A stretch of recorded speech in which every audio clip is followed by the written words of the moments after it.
Hi, it's me, Tracy, your literary and tea time companion, and this is the Worth Every Page, the big book tag. This is about the big ones, the chunkers, the 800 plus page books, and why we love reading for the longer haul. I hope you'll get your stack of big books and your cozy cup and meet me here in the library corner for another great discussion. This is the Worth Every Page, the big book tag. And this is an original tag created by Shelly Swearingen. And I was tagged by the lovely Emily of M Reads, a continuing education. She has a newer channel and she's just doing amazing. I hope that you will go and say hello and visit her and see what her mammoth reading looks like. Because in this tag, Shelly says, big books can be intimidating, but some are absolutely worth the time, the effort, and the wrist strain. In this tag, share 3 or more books around 800 pages or longer that you believe earned every single page, whether they were emotionally sweeping, intellectually satisfying, or just wildly entertaining. These are the chunksters that have proved their worth. And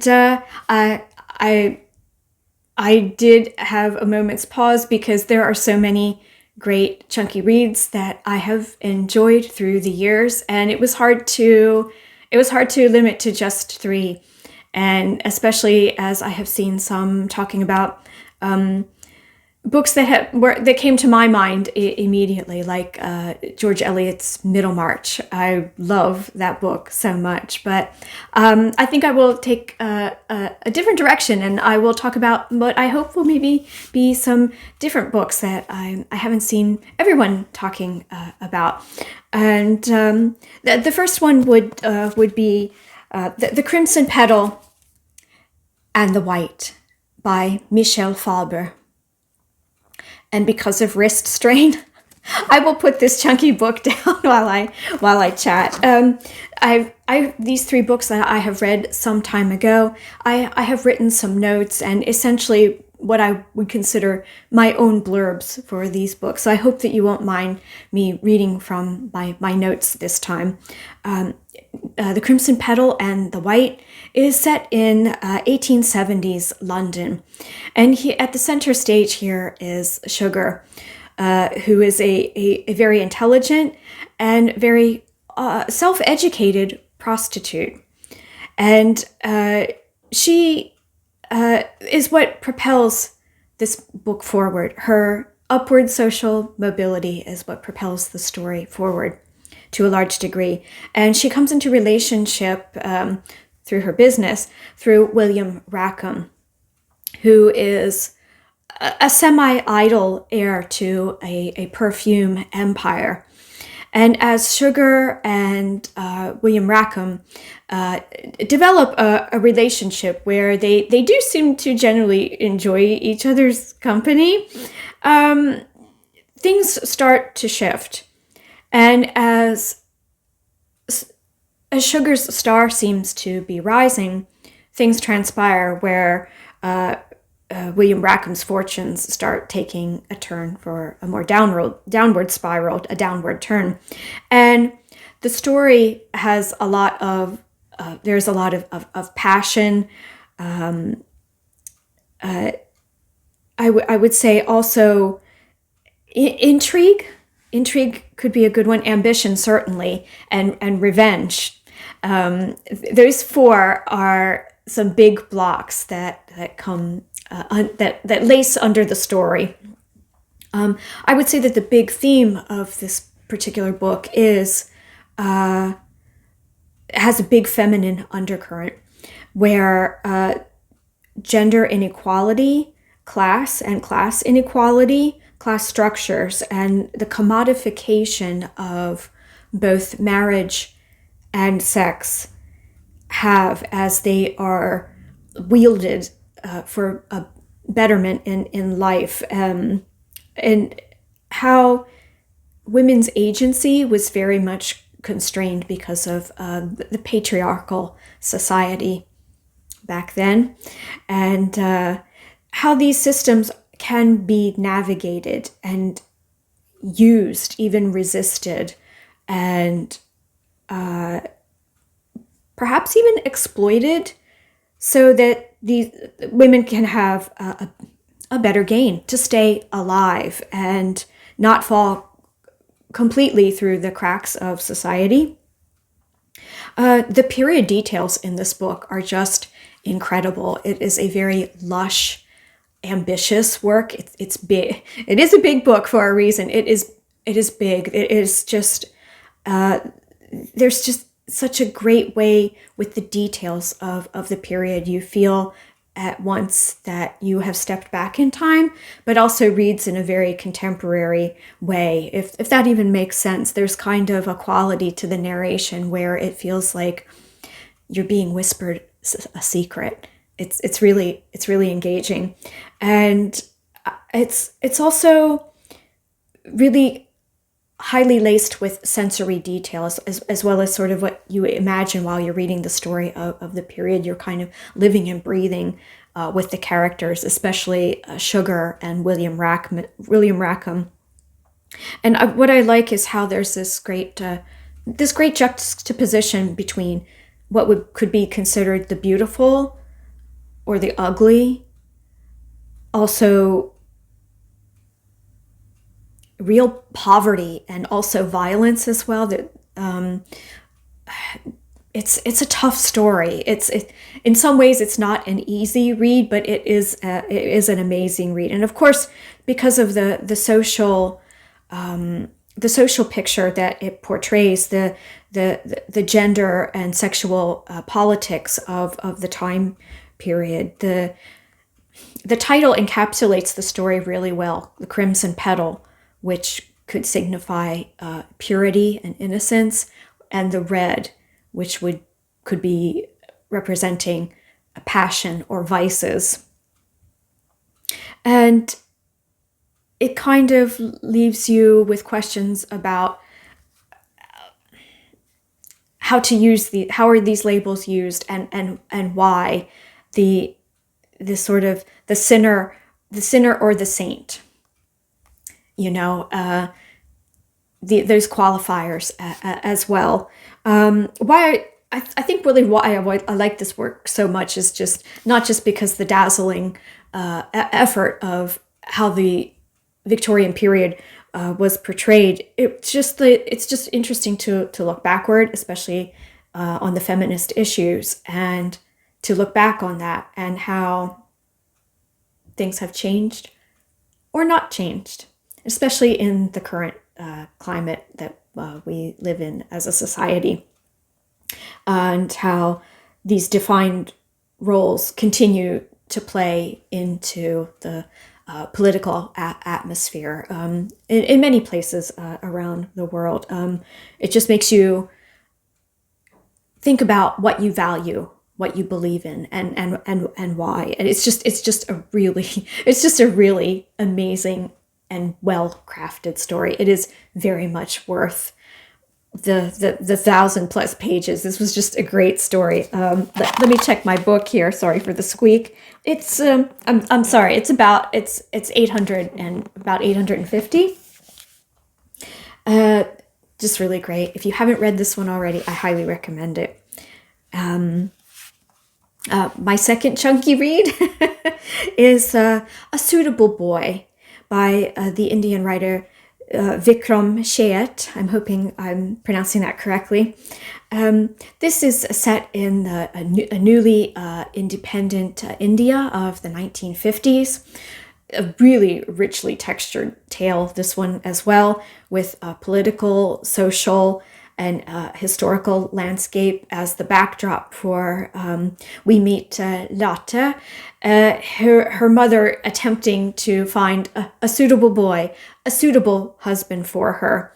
And it's a very close, intimate look at a family against this big backdrop of political change, and as the nation of India is building and stepping away from colonialism that has bound it for some time. there is just constantly the play of this sort of the social traditions of the past and under colonialism butting up against modernism and the emerging country. Lotte's journey is really about sort of building herself, her own self-determination within what could be considered the confines around her. Again, very much a story from a woman's perspective. And, you know, how she must weigh the elements of love and duty and her own self-worth, personal freedom, making the choices that are having that balance between love and passion, but what is also very practical for living. And the cast, as well as Lotte, have to live with the consequences that each of the cast of characters, every choice that they make, the consequences, and how it is to be, living as we can, as imperfectly as we can, as best we can, within an imperfect world. It's just such a beautiful story. The language is beautiful. There's just the well-drawn characters that it's really quite an epic tale that has the romance, the family saga feeling, and just the political background, political intrigue. It's just a really wonderful opportunity to think about, how love and politics can meet. We don't really like to think about it that way, but how they butt up against each other. And this story is very well worth the 1,000+ pages. And I didn't actually set out to have this as a heroine, a woman's main perspective, but I couldn't help adding to this Kristin Lavransdatter by the Norwegian writer Sigrid Undset. And this is a huge, sweeping historical fiction set in 14th century Norway. It has I would say that it has a bit of a feeling of Lord of the Rings in that, not the fantasy element so much, but that it's a trilogy, and it is meant to be read as a whole. So I'm counting this as one. And here we follow the life of Kristin Lavransdatter from her early years to her death in this trilogy. And it's a really wonderful look at the medieval period through fiction. It has a lot of psychological realism, and again, the big themes of life: love, death, faith, sin, redemption. There is a lot going on here with this story. It is very dense in the emotional in the emotional factors. The story is, as I say, the core is Kristin Lavransdatter, and we come to a point where she is in a very turbulent marriage to Erlend Niklausson, and this is a union that begins with desire, just a really great desire connection between these two. But over time, there is betrayal, mistakes that are made on both sides, and there is a lot of mutual failings and struggle. This story is also greatly shaped by Kristin and her own bold character, and how that often can be a failing for her because she is so strong-willed and so stubborn. And also a part of this picture is also her deep Catholic faith as well, which is part of this story, and how all of that, and not least her particular faith, kind of rubs up against the social and political climate of the time. There's a lot of unrest during the medieval period. While this is a romance, in some ways, it is not the most romantic story because there is a lot of struggle. There is the real hard work of daily life in the medieval period. You know, we take our water, access to water, our homes with heating and so many things for granted, but life was very hard in the medieval period. So it creates a rough edge to the other parts of the story that do, where there is the personal happiness of Kristin and her growing up into a person and the exploration of her personal conflicts. They are always ever present. This is just I feel like just the setting, the time period, the way it is portrayed, the timeless questions. The timeless big questions of life are explored in such a way that hold very deep emotional depth. That for the modern reader, this is such a great story. I feel sympathy for Kristin. It's really an unflinching look at one person's humanity under a microscope. And I really like this sort of the range of grace about human flaws and how they can coexist in kind of a grace is the word I keep thinking of. A kind of grace at the same time as the flaws, you know. It's just it really is.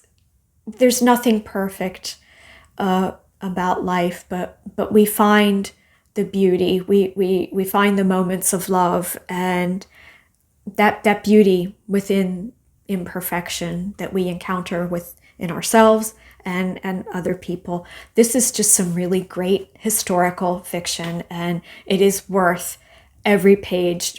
Read each individual book is good, but they need to be read together to have the whole scope of this sweeping romance and life adventure. Kristin Lavransdatter, worth every page. Absolutely.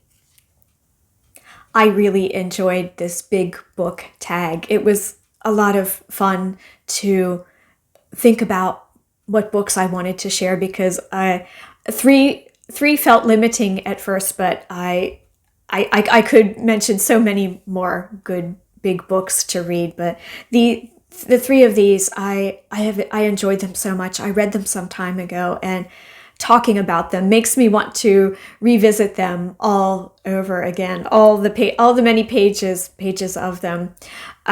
This was so great. I would love to hear what your favorite big books are. The big ones, 800 plus pages or shy of. Please share with me in the comments your favorite big books. And thank you so much, Shelly, for this fantastic tag. And thank you, Emily, for tagging me. I just really had a great time. Please visit these lovely booktubers and see their big books, their favorites as well. I will tag some lovely friends in the description box below. And thank you for joining me today for this cup of tea and great conversation about big, beautiful books. And until next time, I wish you happy reading. And as always, I wish you many blessings. I will see you again very soon.